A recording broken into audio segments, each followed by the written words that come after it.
cuma 4 slide aja sih. Cuma ada 4 slide karena nanti karena yang submit dikit ya, insya Allah bisa dikasih feedback secara personal langsung sih satu-satu karena mereka ngasih email juga. Mungkin share screen dulu.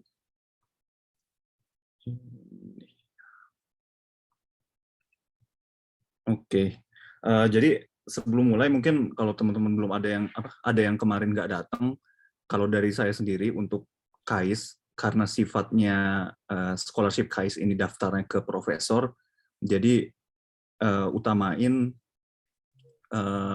build CV atau syarat-syarat masuk KAIS itu bagian sampai dapat kesempatan untuk wawancara dengan profesor aja dulu gitu. Untuk selebihnya ketika kalian udah diterima, profesor udah bilang oke, admission ke office-nya KAIS itu sebenarnya formalitas aja gitu. Nah, untuk ke profesor sendiri karena di sini research institution ya, sekolahnya sekolah riset gitu. Meskipun kita bakal ada pelajaran-pelajaran coursework-nya juga, tapi sebenarnya kita daftar untuk KAIS scholarship ini untuk join salah satu grup riset di KAIS yang dipimpin oleh suatu profesor gitu atau seorang profesor. Jadi kemarin kita udah setuju syarat bikin CV atau building profile itu sebenarnya ya 2 aja cukup gitu. Pertama ya jujur, honest, dan kedua keep it simple gitu.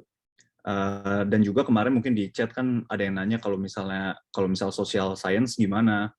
Sebenarnya mau topiknya apapun ketika pas join itu harus ada melakukan riset gitu ya. Yang kalian butuhkan adalah gimana nge-build profile supaya orang lain atau tim admission itu melihat kalian orang yang capable untuk membuat suatu riset gitu, misalnya dari introduction atau analisis masalah, hipotesa, terus juga pakai alat-alat apa saja untuk risetnya, terus juga analisa dari data yang kalian dapat dan juga conclusion-nya gitu.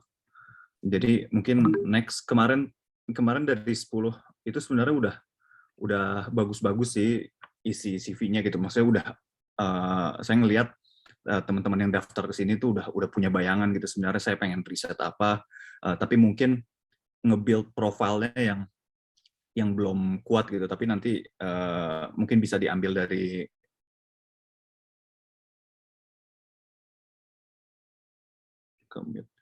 input yang bisa saya kasih di sini nanti bisa di-replicate. Nah, kalau CV mungkin kayaknya emang lagi ngetren ya soal bikin rating seperti ini kayak gitu. Ya mungkin beberapa teman-teman udah ada yang pernah keterima kerja dan juga atau bahkan teman-teman yang udah kuliah di Korea pun ada gitu yang lolos dengan CV yang seperti ini. Cuma jadi ini sebenarnya bukan mutlak harus jangan pakai kayak gini gitu ya, tapi lebih ke saran aja karena yang dilihat kan kalau misal ke KAIS skill apa sih yang kalian punya gitu sehingga profesor mau masukin kamu ke dalam tim kamu meskipun ya nggak usah bisa dibilang kita itu daftar sebagai student gitu kan, nggak perlu wah banget, cuma ketika ngasih tahu kita punya skill apa kalau bisa lebih ke hal yang objektif gitu. Kalau mau kuantitatif ya kuantitatifnya itu bukan dari penilaian kita gitu. Nah kalau misalnya rating system ini jeleknya adalah ya ini terlalu umum gitu. Yang ditakutin adalah ketika ada orang lain yang misalnya Microsoft Office atau soal data reconciliation itu ternyata ada orang yang nyantumin, oh saya pernah pakai alat ini, oh saya punya ilmu statistika ini kayak gitu. Nah di sana ketika kamu cuma ngasih scale bar aja, bisa jadi nilai kamu nggak bisa di-compare gitu sama orang. Nah misalnya ini pertama yang kayak Microsoft Office ya semua orang harusnya udah bisa gitu ya Microsoft Office. Mungkin kalau misal kalian emang sangat capable dalam Microsoft Office misalnya di Excel gitu ya, paling penting sih untuk olah data Excel ya.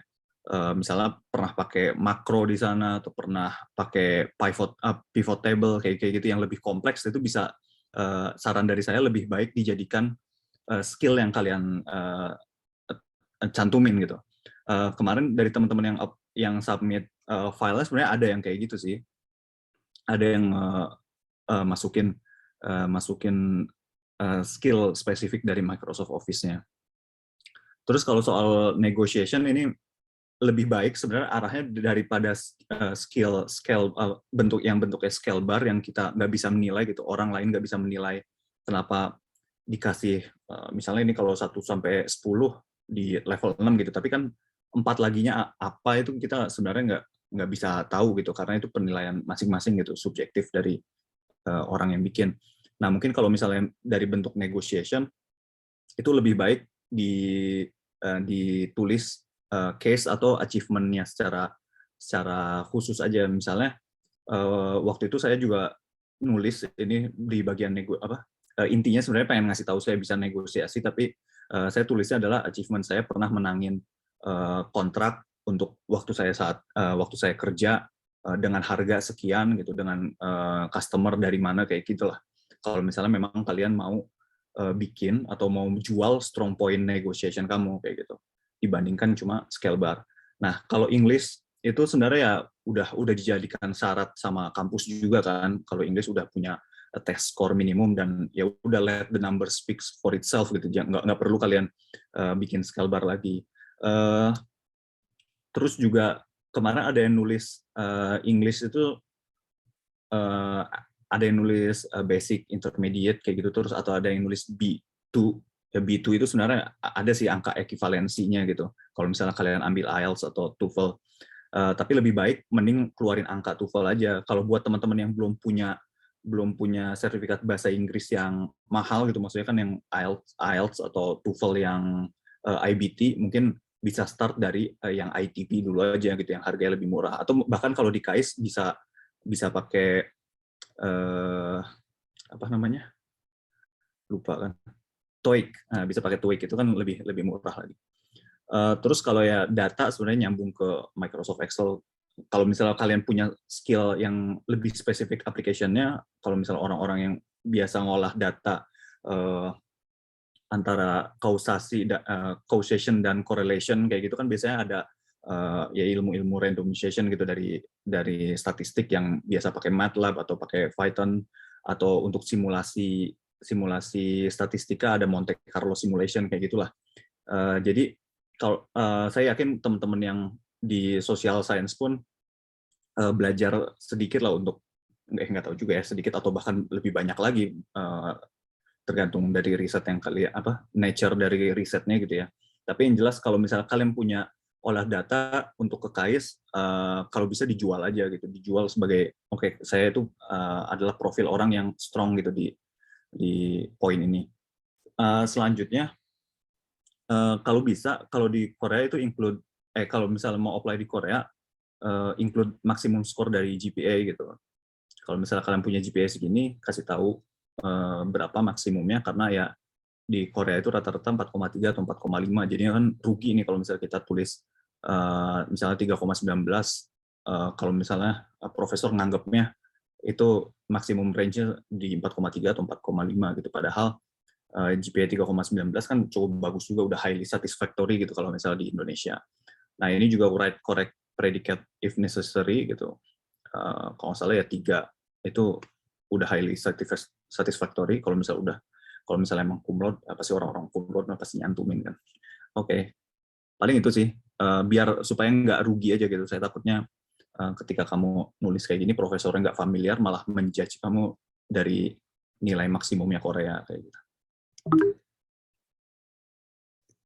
Lanjut, CV masih di CV, jadi ya ini beberapa contoh yang bagus adalah include summary of skills.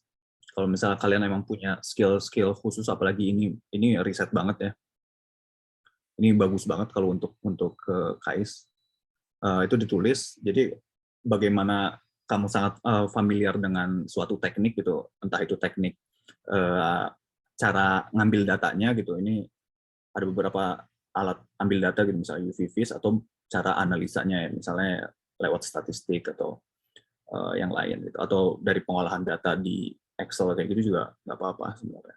Cuma ya karena saya bukan ahli user interface, user experience gitu, jadi uh, mungkin kalau misal soal readability gitu masih bisa kebaca atau enggak, bisa bisa inilah belajar atau minta pendapat dari yang lain kayak gitu. Cuma ya yang jelas harus tetap tetap kebaca ya. Terus juga ini ada teman yang input yang nulisnya sangat baik, misalnya untuk include significance of past research gitu, karena kalau misalnya di KAIS, meskipun kalian nggak di-expect untuk udah publikasi internasional gitu, punya paper di luar negeri atau paper di Indonesia, sebenarnya nggak harus, cuma kasih tahu gitu bahwa di riset saat S1 gitu, atau ya tugas akhir, atau bahkan topik magang kayak gitu, ketika memang punya signifikan gitu, punya result yang memuaskan, itu tulis aja gitu, itu bagian dari achievement kamu kok gitu, bukan sesuatu yang harus ditutup-tutupin gitu. Jadi misalnya angka 40,7 kayak gini, ini sebenarnya bagus kalau misalnya apply ke institute research gitu, karena pertama kalian bisa present ide kamu gitu. Kedua ya pede juga atas riset yang kalian lakuin. Ketiga ya memang pada dasarnya semua data-data yang kamu pakai, yang kamu dapat, yang kamu coba riset itu ya harus dikasih tahu ke orang kan gitu. Nah, rata-rata banyak orang yang bisa riset tapi nggak bisa menceritakan risetnya gitu, menceritakan risetnya dengan baik. Nah, misalnya ini beberapa contoh kalau misalnya tugas akhirnya atau internship-nya dipakai sebagai materi kuliah gitu sama dosen gitu. Atau bahkan kalau misalnya magang-magang di industri magang-magang di perusahaan kan suka dipakai juga tuh hasil-hasil magangnya kayak gitu. Itu kasih tahu. Terus juga ada yang submit tugas ini, ada yang tugas akhirnya jadi paten, kayak gitu bagus banget. Terus juga kalau misalnya pernah presentasi di seminar atau conference dari tugas akhirnya, atau bahkan ikut lomba-lomba paper kayak gitu tuh bagus banget, atau lomba PKM itu bagus. Terus juga kalau misalnya punya award. Lanjut. Nah, sama ini, do include references. Kalau misalnya di CV kalian belum ada references, kalau bisa tulis aja, karena gini, references itu kalau di KAIS dimasukin saat kita apply ke kampusnya gitu. Sedangkan untuk di awal kan kamu biasanya kontak profesor dulu gitu. Nah, nama-nama ini meskipun kita nggak bisa jamin profesor yang kamu email bakal mengontak mereka, cuma seenggaknya ini bisa jadi bukti bahwa ya ada orang lain yang bisa memberi kamu penilaian gitu, karena ya kita bisa bilang kamu dan profesor yang kamu email itu adalah dua orang yang nggak saling kenal gitu. Jadi ketika ada satu orang di luar gitu, atau dua orang di luar sana yang bisa ngasih input tentang kamu gitu, strong references tentang kamu, yaitu pasti membantu kayak gitu. Paling itu aja untuk CV, karena lagi-lagi kalau di KAIS sebenarnya nggak ada format, mau format yang didesain kayak gitu nggak masalah, cuma ini input dari saya aja ketika mau nge-build profile, apalagi soal achievement, soal kemampuan riset kayak gitu. Nah, statement of purpose ini diambil ada dari dua yang berbeda. Jadi hati-hati nih. Jadi kan gini ya, saya ngerti kalau misalnya kita pengen terlihat kita itu aware atau kita itu mengenal culture Korea gitu. Cuma pertama ya hati-hati aja, misalnya kayak pali-pali culture ini sebenarnya memang kalau misalnya kita baca tentang kesuksesan South Korea pasti ini kena sebut ya, culture buru-buru gitu. Cuma sebenarnya ada sisi gelapnya juga, kayak misalnya banyak tingkat bunuh diri kayak gitulah, atau hidup jadi materialistis kayak gitu. Jadi hati-hati, karena bisa jadi yang ngebaca profesor yang ngebaca ini konotasi pali-pali ini lebih ke negatif gitu. Jadi ya di hati-hati aja sih untuk make ya, idiom-idiom atau ya cultural remarks di South Korea. Karena mungkin kalau misalnya dibaca dari, kalau misalnya belum tahu nyatanya di Korea sini, terlihatnya yang bagusnya aja, padahal ada sisi gelapnya juga. Terus juga ini yang bagus untuk dilakukan adalah emphasize on South Korea's potential gitu. Jadi kalau misalnya mungkin masukkan juga soal masih nyambung sama cultural remarks. Jadi kan pasti ada ya pertanyaan kayak kenapa mau sekolah di South Korea gitu. Nah, rata-rata kita nulisnya adalah sangat general gitu. Oke, Korea termasuk negara yang maju kayak gitu. Nah, kalau di KAIS ini sebenarnya saran dari saya sambungin sama potensial dan gimana sih research di Korea ini mendukung apa namanya, ya kemajuan di Korea gitu misalnya. Nah, ini sebenarnya potongan-potongan kecil ya, karena di tulisan lengkapnya dia nyantumin yang lebih lengkap lagi soal, kalau nggak salah ini tentang aeronautics ya, temen yang update ini, yang upload ini. Yang jelas, apalagi kalau misalnya sekarang ini kan lagi banyak banget kerjasama Korea dengan ASEAN, ada New South Policy namanya, mungkin teman-teman yang dari social studies lebih aware. Terus juga banyak Korea Indonesia partnership, kayak misalnya investasi dari teknologi baterai atau teknologi layar sentuh kayak gitu, itu banyak banget. Ada biotech juga. Jadi kalau bisa ya alasan gimana ya, maksudnya sebenarnya saya nggak menyalahkan kalau misalnya emang pengen ke Korea karena pengen ke Korea gitu ya, nggak salah, itu nggak salah gitu. Cuma yang namanya kita lagi bersaing untuk mendapatkan beasiswa kayak gitu. Nah, itu mungkin kita bisa perhalus atau percantik profil kita sebagai orang yang menyukai dari sisi ya research-nya gitu. Karena kalau misalnya apalagi kalau ke KAIS kan masuk untuk datang ke culture risetnya gitu dibandingkan culture hiburannya kayak gitu. Oke, paling itu aja sih statement of purpose, karena nanti insya Allah dari teman-teman yang udah nge-upload bakal dikasih feedbacknya masing-masing, terus ya paling di minggu ini atau minggu depan aja ditunggu. Terus kalau misalnya teman-teman ada yang pengen nge-submit juga ya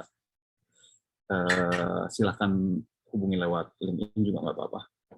Nanti dicoba bantu untuk review. Oke, paling itu aja. Masih ada waktu ya, MC? Iya Kak, paling sekarang masuk ke sesi tanya jawab buat teman-teman yang ingin bertanya kepada Kak Jara, dipersilakan.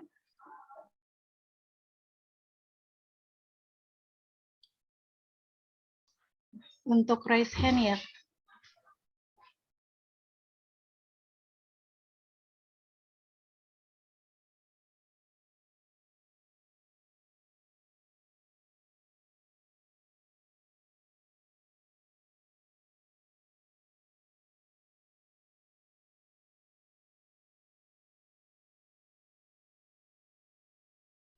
Gimana, nggak ada pertanyaan? Dari teman-teman yang udah submit mungkin ada nggak ya nama-namanya? Coba. Ini nggak ada deh. Ini tidak ada pertanyaan. Okay. Sayang banget kalau nggak ada pertanyaan nih mumpung. Ada Kak. Kak, sebentar Kak. Bentar ya. Ini Kak, saya dari Harizayu dari Medan. Kebetulan saya ada mau apply PhD ke Korea gitu. Bidang saya statistika. Nah, kebetulan kan statistika ini kan boomingnya data science ya, kombinasi antara komputer dan statistik atau matematika statistik gitu kan Kak. Untuk research yang saya cantumkan di CV gitu kan, itu apakah memang harus yang publication-nya internasional atau boleh lokal gitu? Nah, kalau lokal kan bahasa Indonesia gitu. Nah, bagaimana kalau aturannya untuk CV untuk dimasukkan ke KAIS itu, apakah dia yang Indonesia ditranslate gitu kan? Sedangkan kalau di-search-kan di doi-nya itu kan di apa namanya? Doi jurnal itu pasti munculnya itu kan yang bahasa Indonesia gitu. Gimana Kak? Terima kasih. Oke, sebenarnya nggak ada keharusan untuk submit jurnal kita atau minta jurnal kita dibaca oleh profesornya gitu. Waktu itu juga saya cuma modal seminar nasional aja, dari tugas akhir yang bahasa Indonesia dijadiin paper singkat kayak gitu. Ya kita coba kasih tahu title, terus juga mungkin signifikansinya gitu, kayak misalnya itu menyelesaikan masalah di mana gitu. Kalau misalnya waktu itu saya industri sepeda balap di Indonesia gitu yang nggak pernah ada, makanya saya riset ke sana kayak gitu. Jadi sebenarnya nggak ada kewajiban untuk pernah publikasi di internasional sih gitu, dan kalaupun di bahasa Indonesia ya nggak masalah juga gitu, karena yang dilihat adalah ya apakah kalian mumpuni untuk mengerjakan riset selanjutnya gitu, bukan mempertanyakan riset yang ke belakang gitu. Jadi nggak masalah sih.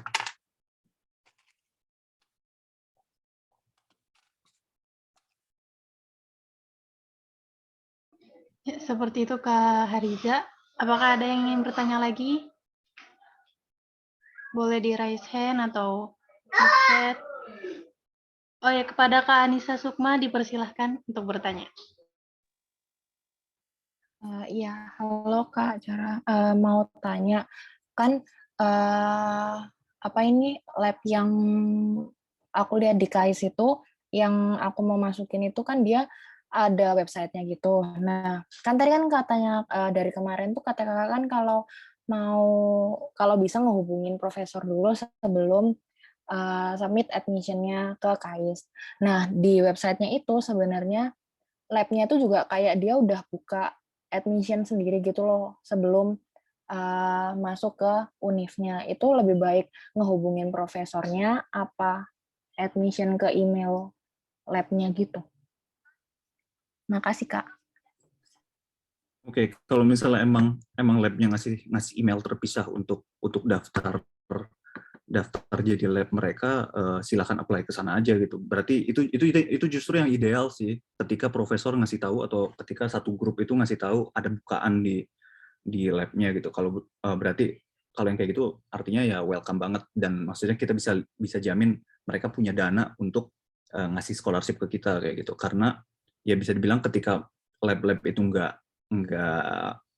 nyantumin, sebenarnya nggak bisa dibilang mereka lagi tutup admission juga sih gitu.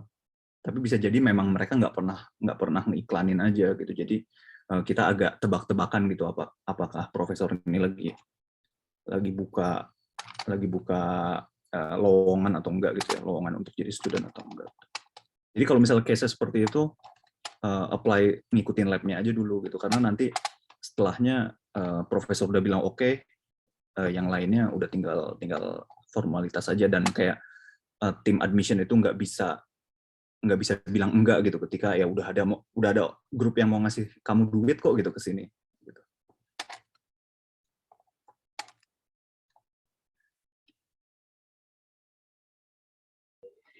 Ya. Jadi seperti itu Kak Nisa, apakah ada yang ingin bertanya lagi? Boleh di raise hand atau ya kepada Kak Army BTS Legend dipersilakan pertanyaannya. Hai Kak, aku mau nanya aja tadi ketinggalan sih. Kalau CV-nya itu bisa mencantumkan kekurangan kita juga nggak sih? Misalnya plus minus kan biasa ada yang nanya dari suatu perusahaan atau suatu yang dari beasiswanya nanya apakah ada negatif atau sisi negatif, sisi kelebihan, kekurangan kamu itu perlu dicantumkan nggak? Dan gimana sih cantumin kekurangan agar yang penerima beasiswa juga bisa mempertimbangkan hal tersebut gitu, positif negatifnya. Sama mau nanya, ini ada siaran ulangnya nggak ya? Tadi agak ketinggalan soalnya. Kasih. Gimana kalau siaran ulang nggak tahu. Kalau siaran ulangnya nanti ada Kak di YouTube Allocation-nya, nanti linknya akan saya kirim di grup. Oke. Kalau kekurangan sebenarnya nggak harus ditulis, cuma pengalaman pribadi sih ditanyain juga sama profesornya saat interview kayak gitu. Mungkin kalau dari saya lebih ke apa ya? Ya kayaknya banyak lah orang-orang yang ngasih tips ini juga gitu soal kalau ditanya kekurangan, ya kasih tahu aja dan kasih tahu gimana cara usaha kamu untuk merubah itu sih. Kayak misalnya di belakang beberapa bulan ke belakang lagi suka buku-buku self improvement kayak gitu. Kebetulan sih waktu itu saya pas lagi kerja emang lagi tiba-tiba kesambet rajin baca buku tentang self improvement sih. Jadi itu yang saya tulis gitu. Itu yang saya jawab. Paling kayak gitu. Jadi kalau wajib nulis itu enggak. Kalau mau nulis ya nggak apa-apa. Tapi ya expect itu adalah salah satu pertanyaan standarnya profesor sih kayaknya. Baik Kak. Kalau misalnya tetap diminta gitu Kak, tetap diminta sebutkan 3 kekuranganmu gitu. Itu kalau Kakak sendiri Kak Ubaida ya untuk tulisnya tuh kekurangannya apa Kak 3 itu kalau yang direfleksikan atau gimana? Oh ya, Kasih. udah lama nggak dapet pertanyaan kayak gitu. Kayaknya itu lebih nanya ke orang-orang yang jago HR aja deh. Oke, tapi sejauh ini emang jarang ya Kak diminta dari beasiswa gitu, jarang untuk sebut Kalau kekurangan. di KAIS enggak sih ya, paling itu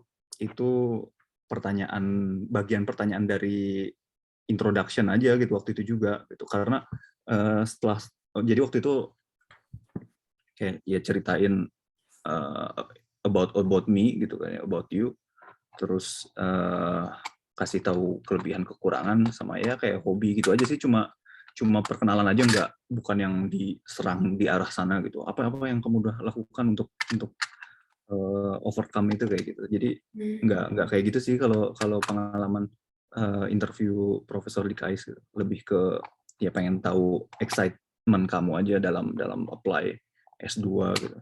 Dan apa yang mau di research kayak gitu sih. Jadi lebih ditonjolkan hal-hal yang bikin kita tuh lebih tertarik gitu ya Kak, agar profesor menerima kita gitu ya.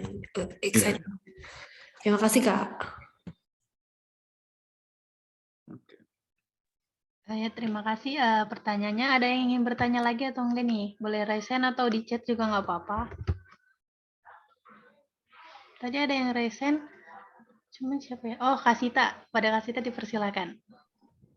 Halo Kak Jarah, mau tanya Kak, kalau ini kan CV akademik ya, kalau misalkan pengalaman organisasi dan voluntari itu perlu nggak ditaruh, dan itu banyaknya itu seberapa ya Kak? Apa karena ini CV akademik jadinya benar-benar diambil yang international scale, apa yang gede banget, atau kayak gimana space-nya untuk organisasi dan voluntary experience?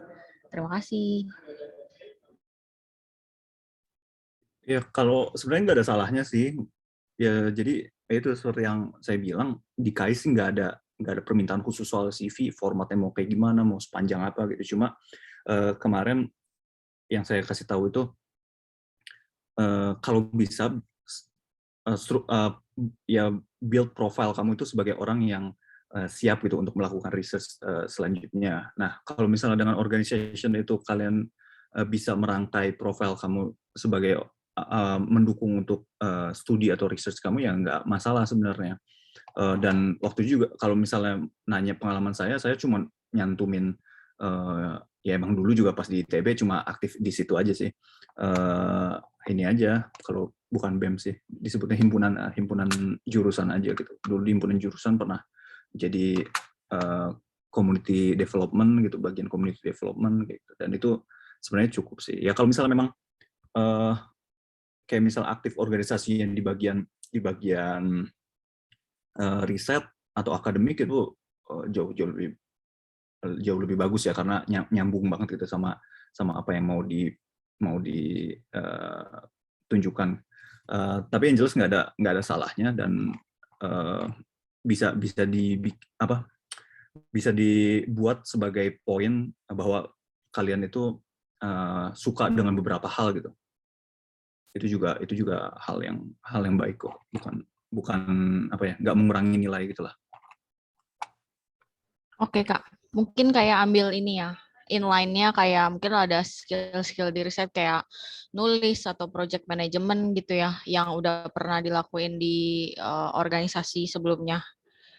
Jadi biar bisa nge-build profile-nya. Oke, thank you Kak Jarah.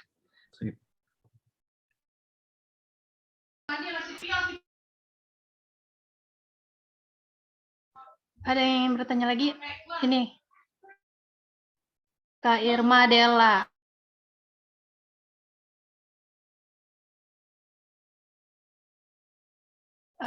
Pertanyaan dari Kak Irma Della, kalau idealnya panjang CV akademik itu berapa halaman ya Kak katanya? Kalau saya termasuk orang yang menganggap 1 sampai 2 itu udah cukup sih. Karena gini sih, karena alurnya adalah email profesor dulu gitu ya, kita selalu asumsikan profesor itu nggak punya banyak waktu buat kita gitu. Siapa juga kita stranger tiba-tiba nge-email gitu. Cuma ya emang ada faktor luck juga di sana. Cuma jangan sampai apa namanya, membuat dia bosan gitu dengan aplikasi kamu gitu. Jadi kalau bisa ringkas, makanya kemarin saya sarankan ya keep it simple aja. Kalau misalnya kemarin kan KAIS ada beberapa pertanyaan gitu, misalnya dari statement of purpose dari ada 7 kalau nggak salah. Ya itu jawab simple aja biar to the point supaya karena ujung-ujungnya profesor ya bakal explore kamu di interview kayak gitu. Kayak gitu sih. Jadi 1-2 cukup. Kalau misalnya kalian punya teman-teman yang memang jago, ya maksudnya ada orang yang bisa ngasih feedback soal formatting gitu supaya poin ini yang lebih terlihat, lebih menonjolkan kayak gitu. Cuma kalau dari saya pribadi kemarin pakai format standar aja, masukin yang relevan gitu, bahwa ya build profile ke arah research dan ke arah ya excitement untuk studi itu gitu. Jadi profesor lebih bisa menilai kamu dengan cepat gitu, nggak perlu scanning, nggak perlu baca berulang-ulang gitu dalam statement of purpose atau CV kamu kayak gitu sih. Jadi semakin ringkas semakin bagus sebenarnya.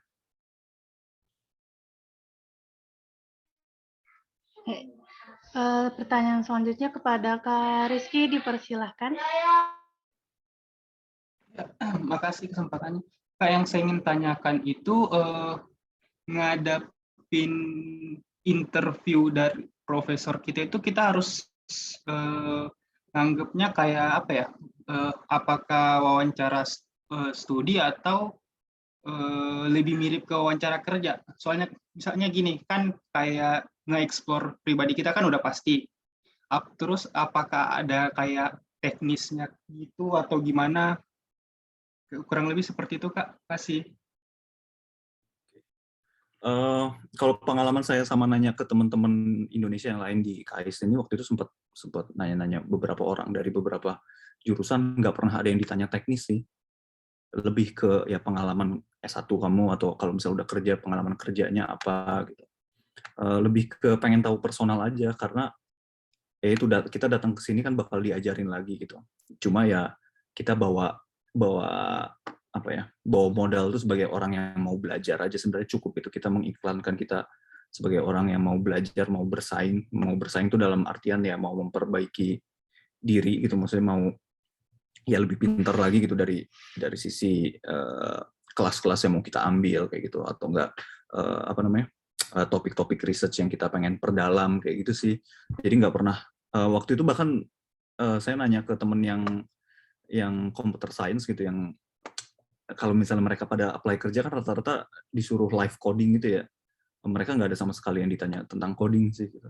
Jadi sebenarnya lebih ke relax, dan rata-rata nggak ada yang sampai di atas 30 menit gitu interviewnya, karena profesor itu sebenarnya sibuk gitu. Kita tuh cuma ya targetin untuk bisa mengetuk pintu dia gitu supaya bisa interview kayak gitu sih. Jadi kalau di KAIS ya bisa dibilang mungkin ini words of encouragement juga, sebenarnya sangat mudah untuk dapat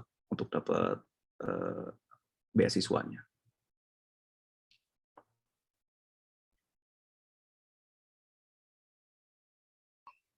Jadi seperti itu Kak Rizky, apakah terjawab? Untuk yang ingin bertanya lagi, mumpung masih ada waktu sekitar 8 menit lagi.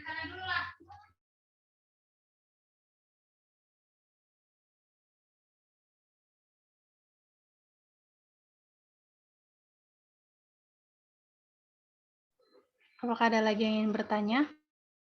Kalau ditanya balik boleh nggak? Maksudnya pengen tahu sih udah siapa aja gitu yang kepikiran daftar KAIS. Oh, boleh Kak. Mungkin kalau bisa raise hand, tentunya nggak ada lagi. Karena ya itu yang beberapa kali ditekankan gitu, kalau misalnya KAIS itu sebenarnya butuh kita juga sebagai murid internasional gitu, karena itu ngedongkrak ranking mereka di internasional gitu. Jadi kalau misalnya kalian masih kalau misalnya ada jurusannya gitu di KAIS, daftar aja. Ya kalau misalnya mau ke KAIS, silahkan coba ke KAIS dulu aja sih emang.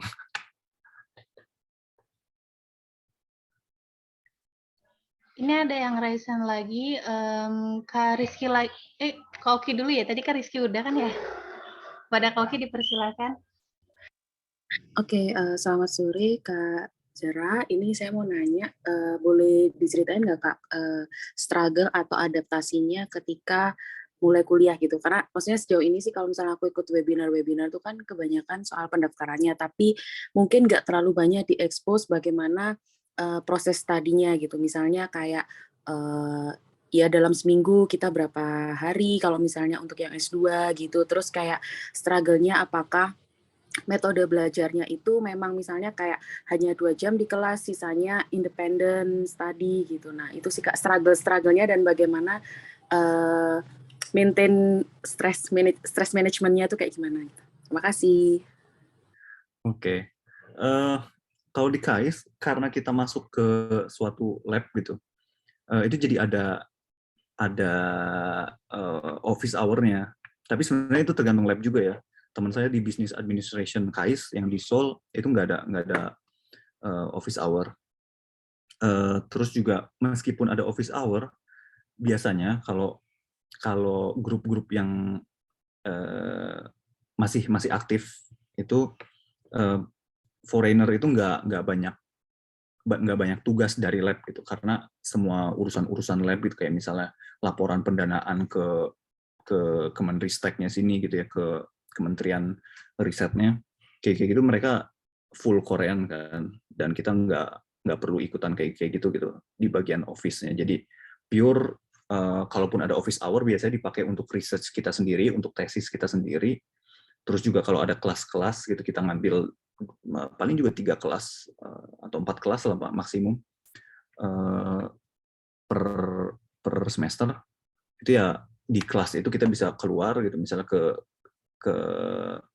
waktu saya online sih, full online. Cuma sekarang udah mulai offline lecture lagi ya, datang ke kelas gitu yang di lantai 1 atau di lantai 2, nanti ya balik lagi kayak gitu sih. Jadi kalau kelas ya sesuai jam kelas, kalau misalnya setelah itu di jam kerja lab ya lebih ngurusin research kita sendiri kayak gitu. Kalau manajemen stres, emang sih kalau di KAIS saya nggak mau nutupin gitu. Kalau misalnya stresnya agak tinggi, terlebih untuk orang-orang yang researchnya ngurus kimia gitu. Ini juga saya lagi di lab sebenarnya,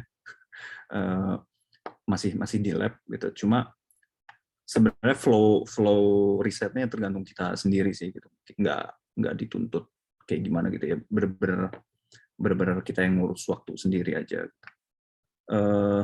Terus apa ya? Cuma kalau di KAIS ya karena komunitas Indonesianya besar dan aktif gitu. Jadi ya kalau misalnya nyari hiburan ya ada lah yang karaoke kayak gitu, yang olahraga, yang jalan-jalan ke Seoul kayak gitu, meskipun ada jarak. Tapi jaraknya gampang lah, cuma 2 jam dari naik bis doang gitu. Kayak gitu sih. Ada yang mau ditanya lagi nggak soal hidup? Bingung juga jawabnya. Ya kalau stres pasti di mana-mana stres ya, namanya juga kuliah gitu. Cuma manageable kok. Oke Kak, ada nggak sih sampai case mahasiswa yang mental health issue? Karena misalnya kayak, kan misalnya tipe-tipe mahasiswa beda-beda ya Kak. Misalnya ada yang kayak, oh iya ada yang kalau misalnya kalian terlalu ambi ya memang manage stresnya agak berat atau gimana gitu. Maksudnya dari pengalaman kakak melihat international student gitu, apakah ada case yang misalnya kayak agak pengotak-kotakan antara Korean student sama yang international student kayak gitu? Sama ini Kak, satu lagi, apakah ada kayak ujiannya misalnya ujian tulis atau ujian yang lisan gitu atau lebih ke ujian praktek karena di lab gitu. Gitu Kak. Makasih. Oke. Yang gampang dulu deh. Kalau coursework ujiannya ujian tulis aja sih gitu. Dan kalau riset ya paling ini aja apa namanya sidang tesis kita aja gitu. Maksudnya nggak ada yang apa ya nggak ada yang beda lah sama tempat-tempat lain kayak gitu soal ujiannya. Terus kalau misalnya berkaca dari teman-teman Indonesia, ya ada sih teman yang extend gitu ya. Misalnya S2 nggak 2 tahun tapi jadi 3 tahun gitu karena masalah pribadi ya. Tapi sebenarnya di sini ada konseling gratis kayak gitu. Terus juga ada rutin mental health check up itu rutin di KAIS. Ya sebenarnya balik lagi ke masing-masing. Cuma yang jelas kalau misalnya ya dimanapun mungkin ya nggak cuma di KAIS gitu. Ketika stres kuliah mungkin cara paling gampangnya ya jangan menutup diri sih. Kalau misalnya makin menyendiri makin masuk ke jurang gitu. Jadi ketika lagi stres ya dikeluarkan dengan main bareng sama teman-teman Indonesia gitu, atau biasanya sih teman-teman di sini sepedahan terus ke restoran Indonesia yang dekat sini gitu, kayak sepedahan kayak gitulah. Maksudnya cari aktivitas di luar gitu, jangan mengurung diri. Paling gitu sih. Kalau stres ya pasti adalah di mana-mana gitu. Oke, terima kasih Kak. Untuk pertanyaan terakhir, Kak, sebelum ditutup, ini udah jam 17.44 nih ternyata. Untuk Kak Rizky, mohon maaf sekali waktunya sudah habis. Kepada Kak Jara, terima kasih sudah mengisi acara hari ini. Selanjutnya akan dilanjutkan kepada... Boleh ini nggak ngasih beberapa kalimat nggak? Silakan Kak. Nah, semenit. Ya paling ini mau nyampein aja, mau nekenin lagi gitu. Kalau misalnya kalian emang ada jurusan yang di KAIS, apply aja karena ya lagi-lagi pengen nekenin gitu. Kalau misalnya di KAIS itu butuh juga international student dan sangat dipermudah untuk apply sebagai international student, itu pertama. Kedua, kalau misalnya ada teman-teman yang pengen masuk KAIS, tertarik sama KAIS gitu dan minta tips atau bahkan minta disambungin ke teman-teman di jurusan A, B, C yang teman-teman Indonesia yang udah ada di jurusan A, B, C, silakan kontak saya lewat LinkedIn aja atau nggak search nama di LinkedIn atau WA juga nggak masalah sih sebenarnya. Itu terus juga sama yang kemarin, sorry karena materi presentasinya lebih berat ke S2, S3 gitu. Kalau misalnya ada yang teman-teman mau apply S1, silakan kontak aja, nanti bisa disambungin ke teman-teman, kita disebutnya INAKAIS, Indonesian at KAIS gitu. Jadi nanti bisa disambungin ke teman-teman komunitas kok. Itu aja sih paling. Sukses semua, mau dimanapun apply-nya. Semoga kesampaian datang ke Korea. Tapi kayaknya nggak bisa ketemu ya, doain saya lulus juga nih semester depan. Udah bosen. Oke, gitu aja. Makasih. Assalamualaikum. Oke, amin. Terima kasih, sukses terus Kak Jara. Untuk selanjutnya dipersilakan kepada Kak Anissa Daniswara untuk menyampaikan materi CV dan Moodlet-nya. Kepada Kak Anissa dipersilakan waktunya.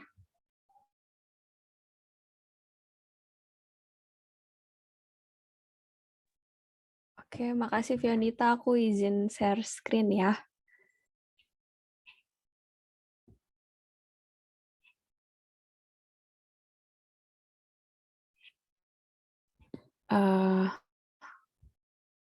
Muncul kan ya? Ya, Assalamualaikum warahmatullahi wabarakatuh. Sebelumnya makasih banyak Fionita dan Kak Jara. Alhamdulillah saya jadi belajar banyak juga dari kakak hari ini. Makasih Kak. Terus juga halo adik-adik dan teman-teman semuanya. Makasih udah hadir di acara mentoring hari ini. Mungkin kita udah pernah ketemu di hari Minggu ya, hari Minggu kemarin pas webinar. Hari ini saya ingin sedikit sharing aja tentang motivation letter dan application form untuk daftar POSCO Asia Fellowship. Sebelumnya kenalan lagi aja sebentar. Nama saya Anissa Daniswara Santoso, dipanggilnya Ica, umurnya 24 tahun, di Indonesia kuliahnya di UI, jurusan Geografi, fakultasnya di FMIPA. Terus studi di Koreanya di Korea University, jurusan International Commerce, fakultasnya di GSIS, Graduate School of International Studies. Kalau sekilas mungkin ada yang ngeh nih kalau saya itu jurusannya rada beda ya, S1 sama S2. Jadi mungkin yang di sini teman-temannya mau lintas jurusan, minat untuk lintas jurusan, mungkin akan kita bahas di motivation letter nanti, habis ini.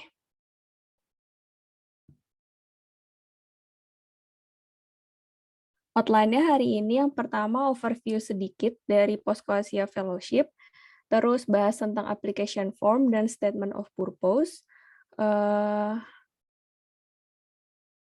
Jadi Posko itu adalah perusahaan baja ya dari Korea Selatan. Dan Posko Asia Fellowship ini bersifat beasiswa penuh dan launching di website Poskonya pada Februari sampai Maret, deadline-nya Mei sampai Juni. Jumlah mahasiswa yang keterima per tahunnya sekitar 50, tapi ini hanya rumpun Asia. Jadi bukan yang Eropa, Amerika, mahasiswanya nggak bisa daftar. Terus dari Indonesia biasanya 2-5 per tahun. 2-5 orang per tahun. Persyaratannya tergolong simpel. Yang pertama, mahasiswanya harus dari Asia, which is kita dari Asia. Terus yang mau daftar program master, program doktor, atau integrated doktoral. Terus IPK-nya lebih dari 3. Nah, ini yang Posko provide dalam beasiswa ini. Untuk uang kuliah, untuk studi master, akan selama 4 semester, dan doktor 6 semester aja, yang akan dibayarkan langsung ke universitas kitanya. Terus untuk biaya hidup, Posko memberikan sekitar 1 juta won atau sekitar 13 juta rupiah. Terus, oh ya, yang perlu di-note di sini, kemarin mungkin udah disampaikan ya, jadi karena ini langsung ke rekening Korea, berarti kita perlu rekening Korea untuk mendapatkan biaya hidup dari Posko. Jadi aku highly recommend untuk nyiapin uang survive selama 3 mingguan sebelum dapat rekening Koreanya, mungkin bisa disiapin dari sekarang. Ini aku tulis tentang tugasnya di awal, karena aku pengen ngasih file dulu kali ya. Aku coba kasih file sebentar ya.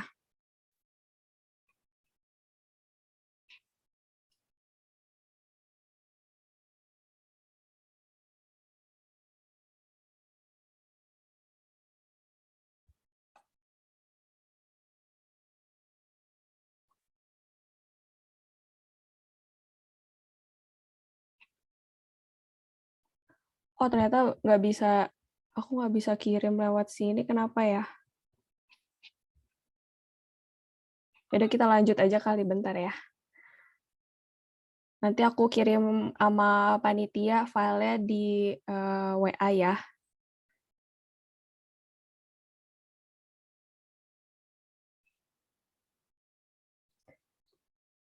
Jadi tugasnya nanti adalah membuat statement of purpose dalam bentuk PDF. Terus deadline-nya sama kayak deadline-nya Katina sama Kak Jara kemarin, yaitu Kamis di jam 12 siang besok. Terus file tugasnya nanti namanya Posko Statement of Purpose. Nah, di file tugasnya itu, Statement of Purpose Posko itu ada 4 kolom seperti ini. Ada self-introduction, ada goal of study, ada research topic, dan detailed research plan, terus future plan after study in Korea. Nah, untuk tugas yang ini cukup self-introduction-nya maksimal 1 halaman aja. Goal of study, research plan, future plan-nya setengah halaman aja cukup untuk tugas. Tapi nanti untuk ke Poskonya mungkin bisa disesuaikan panjangnya, yang idealnya seperti apa, nanti kita bahas setelah ini. Terus kirim nama tugasnya, Posko Statement of Purpose, terus diberi nama kalian, terus tolong cantumkan email atau link LinkedIn di lembar terakhir, karena siapa tahu aku bisa nge-reach out kaliannya dengan gampang kalau mau ngasih feedback secara individu, secara garis besarnya gitu. Terus kalau ada personal background yang ingin ditutup saat pembahasan review besok, tolong diberi font warna biru, jadi nggak bakal aku tampilkan, bakal aku tutup juga, atau nggak bakal aku keluarin gitu buat besok. Mungkin akan aku sampaikan ke teman-teman review besoknya adalah value apa sih yang kamu ingin sampaikan ketika kalian menyampaikan personal statement tersebut. Link yang ngumpulinnya nanti dikirim panitia via grup WhatsApp, terus akan ada sekitar 1 atau 2 statement of purpose yang dibahas pada besok jam 5 sore kalau di Indonesia. Nanti aku kasih file juga, namanya 2022 POSCO Asia Fellowship Application, itu application yang terbaru dari POSCO di tahun 2022. Isinya ada application checklist, application form, statement of purpose, dan recommendation letter. Ini bisa jadi tahap awal buat kira-kira kalian nyiapinnya mulai dari mana, bisa dari file tersebut. Soalnya aku lihat dari 2019, 2020, 2022, itu filenya nggak begitu beda jauh. Jadi bisa dipakai buat nanti daftar POSCO yang di tahun berikutnya. Ini application checklist-nya ya. Kalau kalian buka file nanti, kalian akan ketemu application checklist kayak gini. Ini sebenarnya sangat ngebantu buat adik-adik untuk ngecek gitu dokumen mana aja yang wajib, dokumen mana aja yang opsional, terus apa aja yang sebenarnya udah siap kirim kayak ijazah dan lain-lain, terus proof of citizenship dokumen. Terus waktu itu saya juga lampirkannya translate akte kelahiran atau bisa juga KTP atau bisa juga KK. Terserah kalian yang adanya apa. Terus untuk English Proficiency Test boleh IELTS, boleh TOEFL tanpa minimum persyaratan, dan additional dokumennya itu topik. Topiknya kalau nggak ada juga nggak apa-apa, nggak usah dikirim. Terus perlu di-note di sini, POSCO kan mintanya ini original ya. Karena ini ngirim via online, jadi nggak apa-apa di-scan aja. Kalian tetap megang yang original ya, nggak usah dikirim lewat pos. Tapi aku mau note bahwa ini semua dalam bahasa Inggris. Kan KTP KK kita dalam bahasa Indonesia, jadi itu harus diterjemah tersumpah namanya. Nggak perlu di-apostil, cukup diterjemah aja. Sama kayak ijazah juga semuanya harus dalam bahasa Inggris, jadi ntar minta legalisir ke kampusnya mulai dari sekarang, minta juga yang legalisir dalam bahasa Inggrisnya. Nah ini untuk application form-nya, di POSCO sendiri nggak minta ada CV, kita nggak minta ngumpulin CV apapun, tapi mereka ada application form yang harus kita isi. Kalian tinggal pilih aja di program of study. Itu mau master degree, doctoral degree, atau integrated PhD, terus desire university-nya mau apa. Ini kebetulan POSCO udah nge-state nih di 2022 ini harus di spring semester 2022 atau fall semester 2022. Jadi nanti jangan sampai salah daftar pas daftar universitasnya. Universitasnya POSCO nge-provide 3 universitas pilihan kalian, terserah mau apa aja, dan tidak dibatasi universitasnya apa aja. Jadi universitas apa aja di Korea kalian boleh daftar, tapi jurusannya boleh apa aja kecuali MBA, kelas malam, terus kelas yang jarak jauh kayak online learning. Maksudnya kelasnya kalian harus ada berada di Korea gitu, nggak boleh di luar Korea. Atau short term atau part-time class itu nggak boleh. Nah ini ada 3 pilihan. Nanti kalian daftar di 3 pilihan ini, nanti mau keterimanya di pilihan ketiga, pilihan kedua, tapi kalian udah lolos jadi award di POSCO, itu tetap POSCO berikan scholarship ya. Terus ini personal information ya, ini tinggal diisi aja.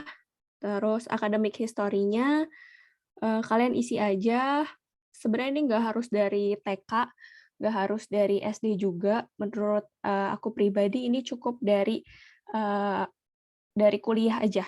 Kecuali di SMA-nya kalian ada hal-hal yang related dengan education kalian, itu boleh. Contoh kayak kalian ikut lomba terus masuk jalur prestasi, atau hal-hal related lainnya yang sangat berhubungan dengan jurusan S2 yang mau kalian daftar, itu boleh dicantumin.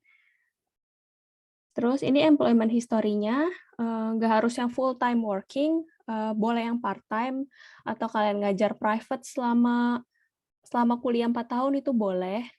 Kita diisi periodnya, terus company-nya apa, terus di departemen apa, dan responsibility details tuh job desk-nya apa, kalian cantumin. Di sini mungkin aku mau sharing saran aja, ketika cantumin nanti responsibility details-nya itu, coba bukan hanya mencantumkan job desk-nya, tapi cantumkan ukuran secara objektif terhadap apa yang kalian lakukan di dalam job desk tersebut. Contohnya, yang ini, giving solution to clients. Jangan cuma ini, tapi kalian bisa cantumin, aku highly recommend untuk cantumin ukuran secara objektif. Contohnya, preparing lebih dari 100 financial solution per year for various cosmetic industries. Contohnya kayak gitu. Bisa juga ukurannya terserah kalian, boleh per tahun, boleh per bulan, tapi ada ukuran objektif yang terukur. Ini cuma saran pribadi dari aku aja, biar kelihatan. Terus ini language proficiency test, kalian boleh cantumin nilai IELTS, nilai TOPIK, nilai TOEIC. Yang aku highly recommend ini masih berlaku, karena kan misalkan IELTS itu 2 tahun gitu berlakunya. Kalau bisa yang memang masih berlaku gitu, bukan yang kita dulu udah angus gitu masa berlakunya. Nah, ini kalau kalian pernah mendapat scholarship dari Korea, kayak misalkan kalian pernah short term GKS, ini kalian bisa cantumin di sini, tapi kalau nggak ada juga nggak apa-apa.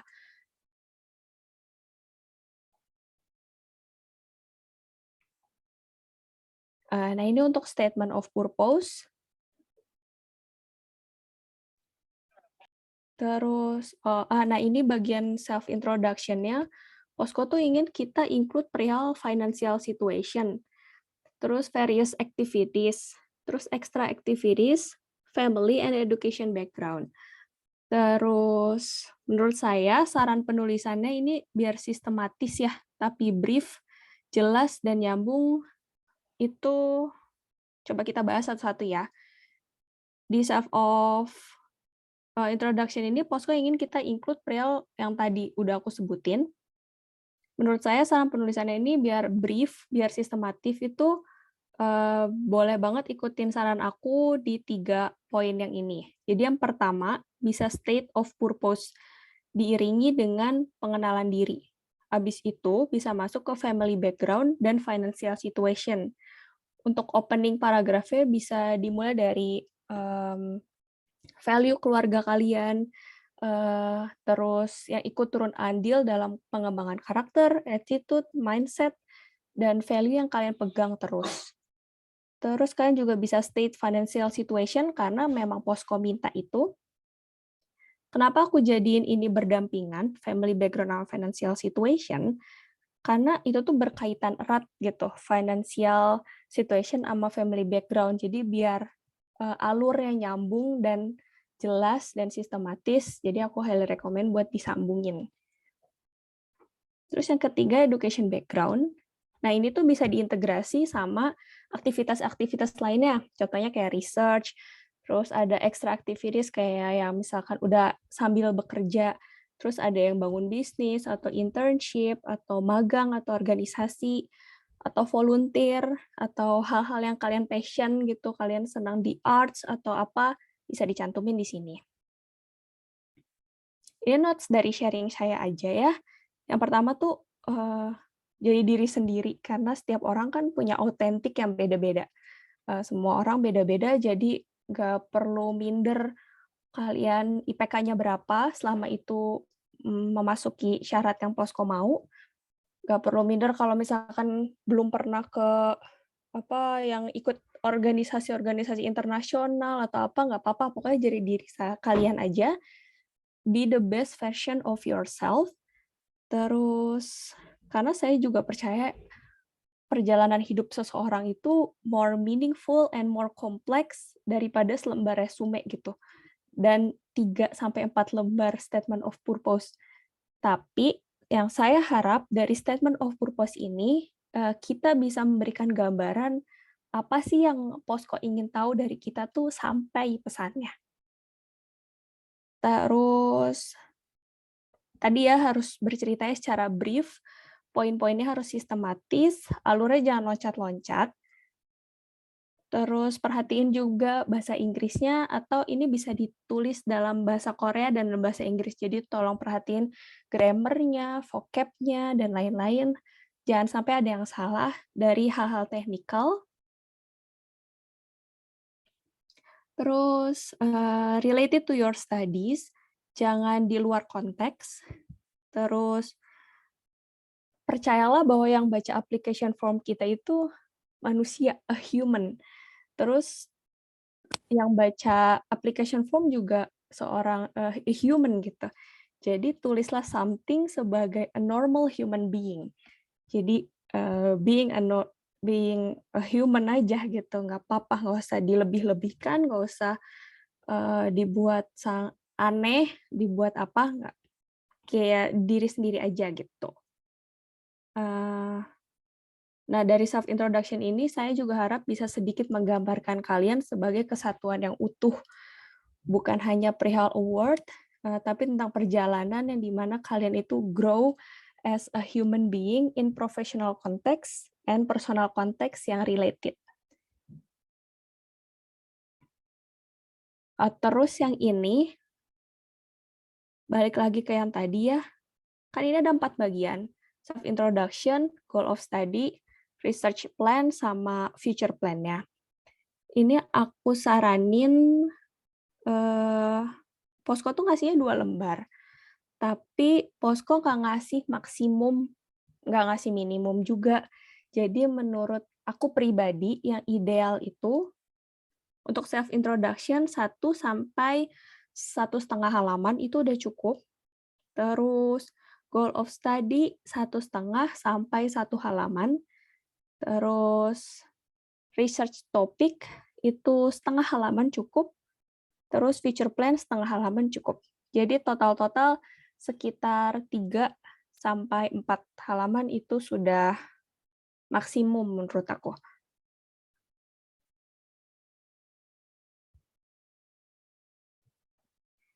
Dan ini untuk goal of study ya. Karena saya lintas jurusan, saya mulai dari apa aja sih hal-hal yang related gitu dari jurusan saya pas S1 untuk menjadi bekal saya di jurusan S2. Terus saya juga state goal of study-nya mau apa, dan tulis secara sistematis gitu, study plan untuk mencapai goal of study itu gimana. Nah, kan kita bingung ya study plan-nya mau gimana. Ini sangat bisa ngebantu buat kalian nyari cek mata kuliah di jurusan yang kalian tuju. Masuk ke website universitasnya, masuk ke website jurusannya, cari mata kuliah yang di-offer oleh jurusan yang kalian ingin tuju. Buat membuat si goal of study ini lebih mudah jadinya.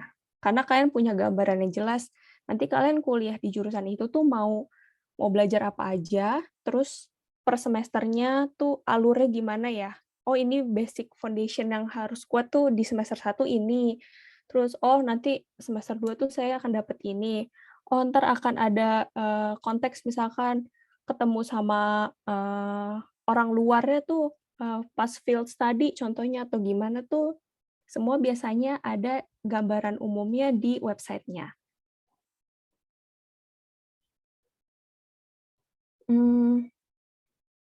Nah, ini buat research plan-nya. Research plan ini sebenarnya walaupun base-nya coursework, dan ntar kita tuh bakal boleh milih, kalau di kampus aku ya, di jurusan saya tuh boleh milih mau tesis atau non-tesis. Jadi karena boleh milih ini, mungkin walaupun kalian udah nulis research plan, tapi at the end kalian non-tesis, itu nggak masalah. Tapi Posko tuh pengen tahu research kalian, plan kalian untuk research di jurusan ini tuh apa, tetap kalian harus state di statement of purpose ini. Menurut aku, ini yang idealnya seperti ini, soalnya ini yang saya lakuin juga.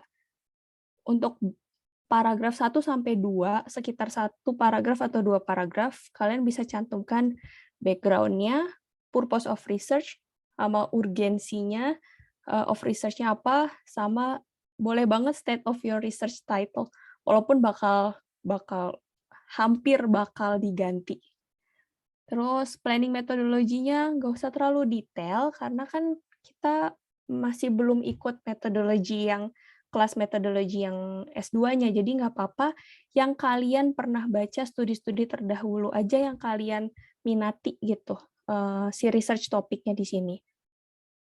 Ada juga sekitar 2 atau 3 paragraf atau 2 atau 3 kalimat dalam satu paragraf studi terdahulu, paper-paper research terdahulu yang kalian pengenin topiknya sekarang itu boleh dicantumin, dan result expectation itu kalian mau apa boleh dicantumin. Jadi total cukup 3 sampai 4 paragraf. Nah, ini future plan after study in Korea. Aku dulu itu bagian yang saya namanya future career. Terus saya jadi berpikir, kok ini diganti future plan ya? Jadi mungkin Posko nggak membatasi tentang karir, tapi apa sih yang mau kalian lakuin gitu setelah lulus di kuliah di Korea ini. Nah, dan bisa juga dikaitkan dengan state your future career plan. Terus linearitas dari background pekerjaan yang pernah kalian alami sekarang, yang pernah kalian lakuin zaman dulu, yang sesuai values kalian, yang sesuai education kalian, itu dengan karir yang di planning itu udah linear gak sih? Udah bagus gak sih track-nya? Jangan sampai future career kalian itu tidak bisa didukung dari jurusan yang kalian mau tuju nanti di Korea. Itu akan ada tanda tanya besar gitu dari Poskonya sendiri. Nah, waktu itu saya sadar bahwa karir yang saya mau mungkin aja 1-2 ada yang gagal, makanya saya tulis juga waktu itu backup plan-nya. Jadi kalian bisa nyiapin 1 paragraf untuk backup plan-nya, kalau yang 1-2 ini kan walaupun nggak gagal, misalkan 1-2 ini waktunya nggak tepat gitu, kalian udah lulus sebelum pembukaan kerjaannya, atau gimana, kalian bisa tulis juga backup plan.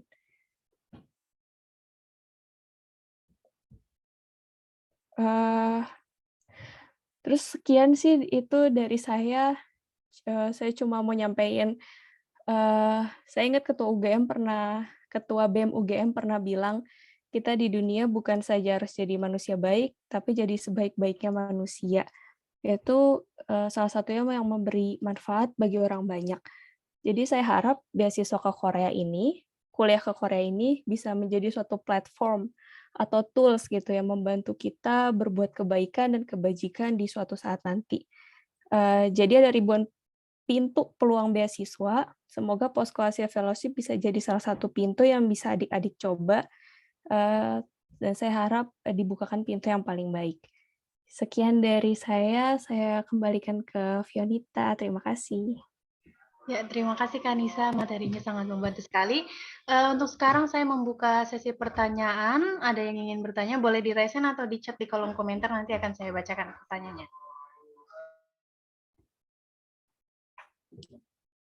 Oke, langsung ada yang raise hand ini kepada, tadi yang pertama ada Kak Irma Della, kepada Kak Irma Della dipersilahkan. Oke, selamat sore Kak. Sebelumnya thank you buat materinya yang komplit banget tentang motivational letter. Aku mau nanya teknis sebenarnya ada 4. Boleh nggak ya Kak? Kalau teknis application form.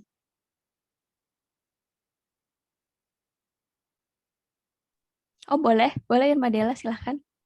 Oke, yang pertama itu tadi kan disuruh mencantumkan bukti kewarganegaraan. Nah itu tuh harus KTP atau KK aja atau dua-duanya. Terus kalau untuk Posko sendiri butuh paspor nggak sih pas awal pendaftaran? Terus yang kedua, daftar di Posko itu daftar kampusnya dulu atau beasiswa dulu atau berbarengan seperti GKS. Yang ketiga, untuk application form ini kita untuk ngisi itu langsung ngetik di formnya atau kita harus print dulu lalu diisi manual lalu di-scan.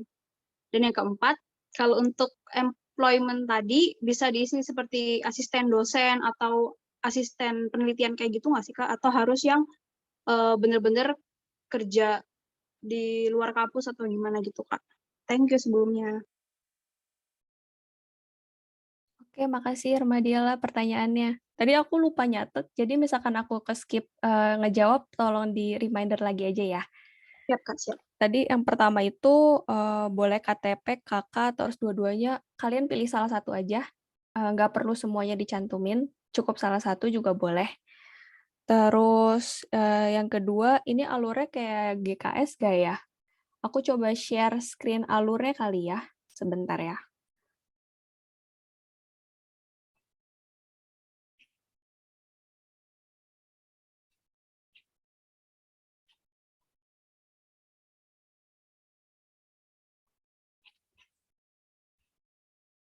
Jadi ini alur Posko tuh, yang pertama adalah kita daftar Posko Asia Fellowship terlebih dahulu. Kalau udah lolos tahap berkas, akan dipanggil wawancara. Kalau udah lolos wawancara, berarti udah resmi jadi Posko Fellowship, Posko Fellow, jadi penerima beasiswa Posko. Tapi untuk mendapat itu, kalian harus daftar universitas di Korea dan diterima. Dan biasanya, misalkan nih, di 2022, itu munculkan pengumumannya gitu. Dia maunya, Posko maunya itu spring 2023. Jadi biasanya alurnya daftar Posko Asia Fellowship dulu, baru daftar universitasnya. Karena term yang Posko mau itu biasanya setelah Posko selesai memberikan announcement penerima beasiswanya, kayak gitu. Tapi bisa jadi pas Posko lagi, kan itu Juli tuh, tapi Juli ternyata ada beberapa kampus yang kalian tuju itu udah buka pembukaan gitu untuk term yang Posko mau. Itu boleh banget kalian sebelum keterima Posko tapi tetap daftar universitasnya gitu, agar nggak ketinggalan. Jadi jangan sampai ketinggalan juga deadline-nya. Udah cukup menjawab, Irma? Cukup banget, Kak. Kalau yang alur, oke. Terus, tadi teh apa lagi ya? Untuk employment ya, itu boleh kok research assistant, boleh banget dicantumin. Bahkan misalkan private aja, kalau private kan kita nggak pakai institusi tertentu ya. Misalkan dipanggil ke rumah muridnya gitu, kita ngajar fisika, matematik, walaupun nggak ada company-nya, boleh kita state di situ. Boleh part-time, bahkan misalkan kalian buka bisnis atau sambil jualan gitu di kampus, itu boleh banget di state, nggak apa-apa, udah masukin aja. Selama itu adalah salah satu pemasukan atau income yang kalian dapat selama kalian menjalani perkuliahan atau education. Terus, ada yang ke-skip nggak ya, Irma ya? Ini Kak, application form-nya itu diketik atau kita print terus tulis tangan baru di-scan gitu, Kak? Kan online. Boleh diketik terus kalian jadiin PDF, tapi nanti kalian satuin sama scan-scanan yang lainnya. Boleh juga kalau kalian nyamannya di print, boleh, tapi aku highly recommend diketik aja sih kalau application form. Karena apa? Karena kadang-kadang misalkan responsibility pas working experience-nya kan kadang-kadang panjang ya, takutnya kolomnya nggak cukup. Dan takutnya kalau kita nulis tangan itu jatuhnya nggak kebaca tulisannya. Jadi terserah kalian nyamannya gimana dan baiknya gimana, dua-duanya boleh. Tapi jangan lupa tadi harus tanda tangan juga. Tanda tangan di application form-nya gitu. Tanda tangan boleh yang basah, tapi kalau kalian udah punya digital tanda tangan kalian, bisa di-state di situ juga.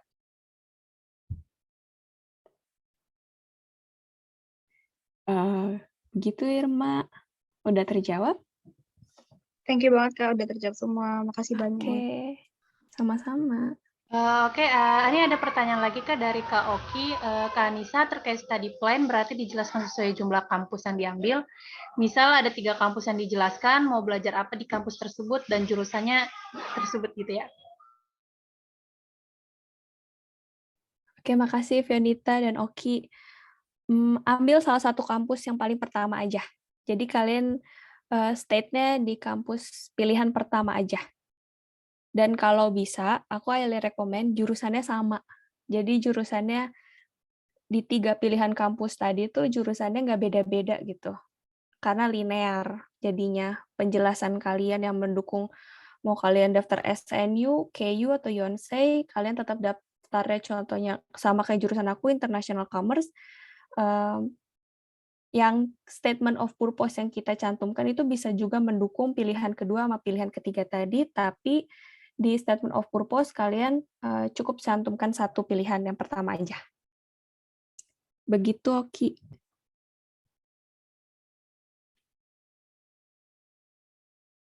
Oke, menurut aku udah terjawab ya, alhamdulillah.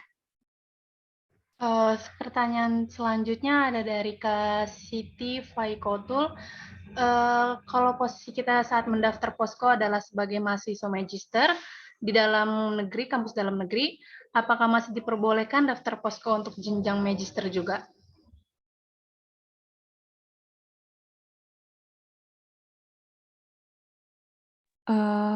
Makasih banyak Siti pertanyaannya. Ini berarti kita masih mendaftar sebagai mahasiswa ya, belum lulus magister di kampus dalam negerinya.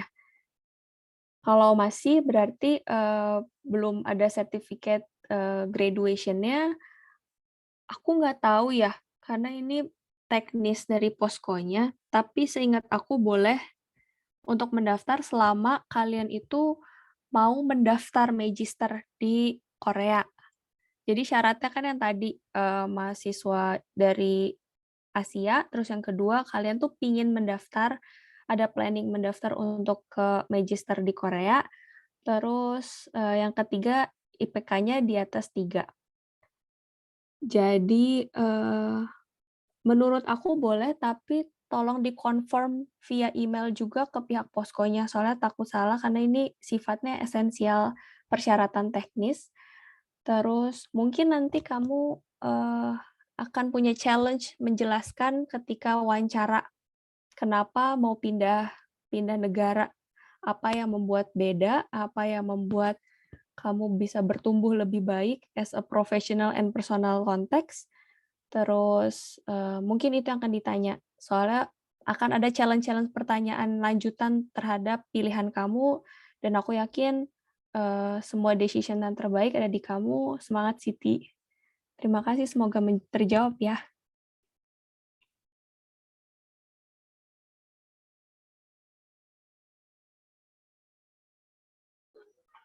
Di sini juga ada pertanyaan lagi dari Kak Ana. Untuk yang employment history itu, misalnya kita ada pengalaman magang tapi nggak ada sertifikatnya, apa itu boleh dicantumin? Dan untuk pilihan universitas itu, apakah ada ketentuannya? Misalnya harus 2 univ tipe A dan 1 univ tipe B, atau bebas aja gitu, Kak? Terima kasih. Oke, halo Ana. Jadi untuk employment history itu nggak apa-apa nggak ada sertifikatnya, tapi karena apa yang kita cantumkan harus dipertanggungjawabkan, jadi pokoknya cantumkan kejujuran kalian, pernah kerja di mana. Takutnya nanti akan ada background check-nya juga dari pihak posko tersebut ke company-nya langsung. Sebenarnya kan sertifikat magang itu membuktikan gitu kalian udah pernah magang di situ. Tapi misalkan kalian bener udah magang, ada tracking record yang baik, walaupun nggak ada sertifikat, nggak apa-apa, cantumin aja karena posko nggak minta. Tadi letter of employment itu employment kalian yang terakhir yang lagi kalian kerjakan, bukan semua employment yang pernah kalian kerjakan. Karena nanti kan harus mengurus surat resign dan lain-lain. Posko tuh pengen kalian jangan sampai resign terlebih dahulu sebelum poskonya memberikan announcement gitu. Pengen keep kalian untuk tetap baik-baik aja di pilihan kalian yang sekarang. Terus untuk universitasnya, posko nggak ngasih rekomendasi universitas. Jadi di tahun yang ini ya, di tahun yang berikutnya aku nggak tahu, jadi tolong dicek lagi. Aku nggak begitu mengerti type A atau type B yang Ana maksud tuh gimana, tapi selama universitasnya itu di Korea, dan tadi bukan kelas malam, bukan kelas part-time, dan bukan kelas yang online base, maksudnya jarak jauh kalian dari Indonesia terus di Korea itu selama bukan itu dan bukan MBA itu masih boleh. Jadi bebas universitasnya mau apa aja selama itu universitas di Korea Selatan. Semoga terjawab ya Ana ya. Selanjutnya kasih. ada yang Reza nih Kak. Dari Karisa Tarisa dipersilakan untuk bertanya. Iya, baik. Terima kasih Kak Moderator untuk kesempatannya. Sebelumnya terima kasih banyak Kak Anissa atas materinya yang sangat luar biasa sekali. Mohon maaf sebelumnya aku tidak bisa menyalakan kamera. Di sini aku ada 3 pertanyaan, cuman cukup singkat aja sih Kak sebenarnya. Untuk di bagian yang pertama itu untuk di bagian academic history kan tadi kalau misalkan aku mau nyantumin pengalaman pertukaran pelajar di bagian academic history itu diperbolehkan atau enggak? Terus nomor 2 pertanyaannya, sebenarnya sama sih sama yang kakak tadi, Kak Siti kalau nggak salah.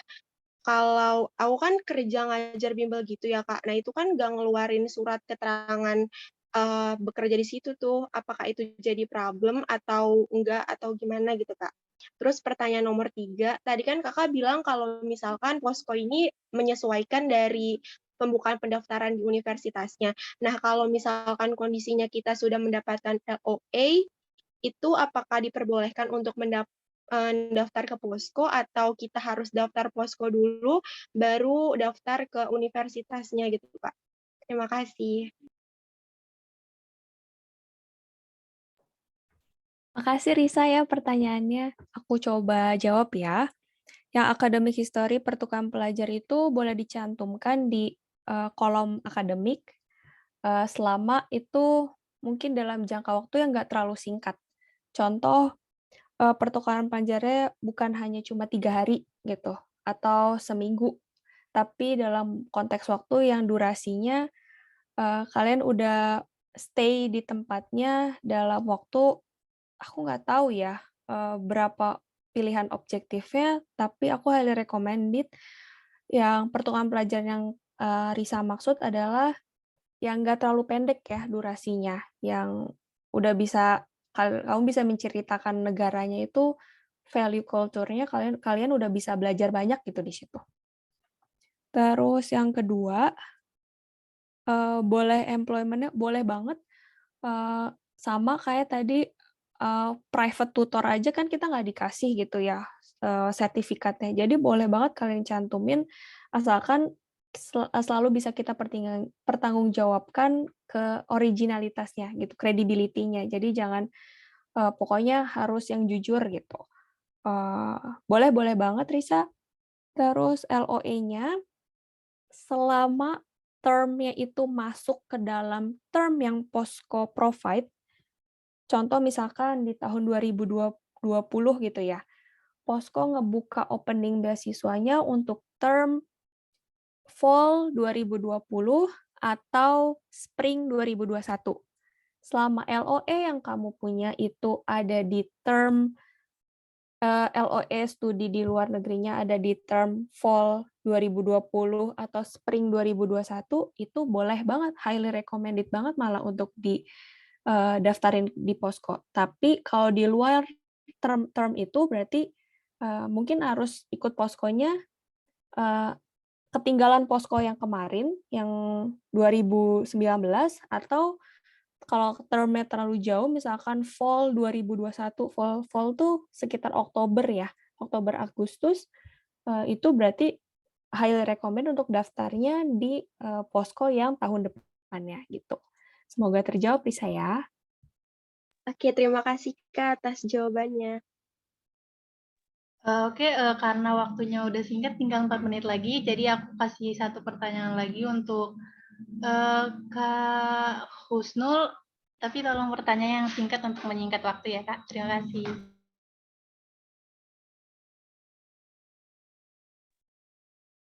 Baik, terima kasih atas kesempatannya. Mohon maaf sebelumnya nggak bisa open video. Pertanyaannya sih hampir sama sebelumnya, cuman di sini kan ada di bagian university yang kita mau, misalkan harus tiga universitas. Itu misalkan fakultasnya beda-beda, cuman jurusannya itu masih related. Misalkan kalau fakultasnya itu teknik, yang kedua dia fakultasnya psikologi. Cuman itu social science misalkan ya, social science. Tapi sebenarnya jurusannya itu hampir sama, misalkan berfokus kepada human computer interaction seperti itu. Apakah diperbolehkan seperti itu? Kemudian yang kedua, kan Kak Anissa nih daftar di KU ya, keterima di KU. Apakah sebelum mendaftar ke posko kan harus mendaftar dulu ke KU? Ada beberapa persyaratan itu admission-nya tuh harus mencantumkan biaya sponsor untuk biaya hidup kita sebelum menerima beasiswa. Apakah ketika kita apply nih posko, apakah bisa kita cantumin kalau kita lagi apply juga beasiswa biar bisa mendukung kita keterima di KU seperti itu. Terima kasih. Itu aja pertanyaannya. Oke, makasih Husnul. Pertanyaannya aku coba jawab ya. Tadi pertanyaannya kalau jurusannya berbeda tapi masih related, misalnya kamu fokusnya human computer interaction ya tadi ya. Itu sangat boleh, tapi nanti berarti kamu harus siapin kamu harus siapin jawaban dari pertanyaan yang akan muncul saat interview. Karena saat interview itu akan dibedah semuanya, form kalian, terus statement of purpose kalian, bakal nanyanya tuh hal-hal yang related tentang itu juga. Jadi ntar misalkan ditanya, kenapa yang ini daftarnya psikologi, terus kenapa yang ini tentang komputer gitu, kalian bisa jawab secara brief dan detail karena kalian udah tahu purpose-nya apa. Malah bagus sih menurut aku. Jadi kamu udah tahu gitu, jurusan psikologi ini ternyata mempelajari ini, jurusan komputer ini juga ternyata mempelajari ini. Terus yang KU persyaratannya, kebetulan waktu itu aku daftar KU-nya setelah daftar posko, setelah keterima posko. Posko tuh akan memberikan letter of keterima. Apa ya letter of keterima? Pokoknya adalah surat bahwa kalian tuh udah jadi award di posko. Nah, itu kalian bisa cantumkan di sponsorship-nya di Korea University. Jadi, makanya tadi alurnya keterima posko dulu baru daftar tuh karena posko mungkin pengen buat nanti pas kalian daftar universitasnya, kalian udah punya sponsorship-nya itu. Terus, karena nanti pas daftar KU juga harus ada cantuman nanti mau biayanya dari mana gitu. Iya, itu. Harus ada. Jadi menurut aku semoga nanti pas daftar di universitasnya itu kalian udah dapet dulu sponsorship letter dari poskonya, jadi udah aman gitu. Terima kasih Kak Nisa. Oke, makasih Husnul. Oke, berhubung waktunya juga sudah habis nih, udah pas banget 18.30. Untuk dari Kak Nisa, ada kata-kata terakhir itu untuk disampaikan atau bagaimana? Aku cuma mau bilang makasih, kalian udah berjuang nih, menurut aku kalian udah step further lebih jauh gitu untuk mencapai goals kalian mendapat beasiswa di Korea dan Universitas Korea. Sekarang mungkin yang lain masih pada rebahan, tapi kalian udah ikut webinar, terus ikut mentoring adalah suatu hal yang membuat kalian melangkah lebih awal sih. Jadi makasih udah berjuang. Terus aku harap yang terbaik pilihannya. Terus semoga diniatin juga untuk hal-hal yang baik. Dan semoga nanti juga dapatnya hal-hal yang baik ketika kalian di Korea dan ketika kalian lulus di Korea. Makasih banyak. Mohon maaf kalau ada salah-salah atau kurang-kurang. Selamat malam, selamat istirahat ya. Assalamualaikum warahmatullahi wabarakatuh. Baik, terima kasih Kak Nisa. Untuk teman-teman semuanya, jangan keluar dulu, kita dokumentasi dulu bareng-bareng. Jadi untuk teman-teman harap on cam semua biar terlihat wajah cantik dan gantengnya ya. Silakan on cam pada Kayola mungkin bisa untuk dituntun untuk di screenshot.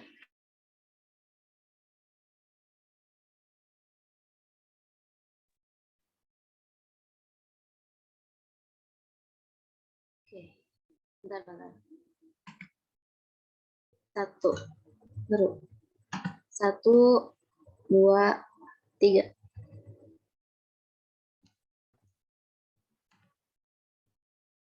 Satu, 2, 3.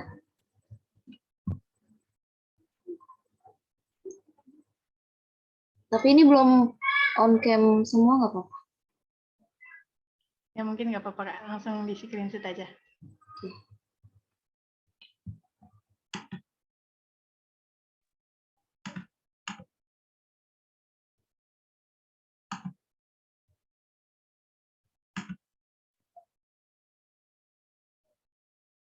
Udah. Oke, udah. Terima kasih buat teman-teman semuanya. Jangan lupa untuk ngerjain tugas dari Kak Anissa. Selamat malam. Have a nice day semuanya. Terima kasih ya Kak Anissa. Sukses Terima selalu. kasih dan juga sampai ketemu lagi. Sampai ketemu lagi.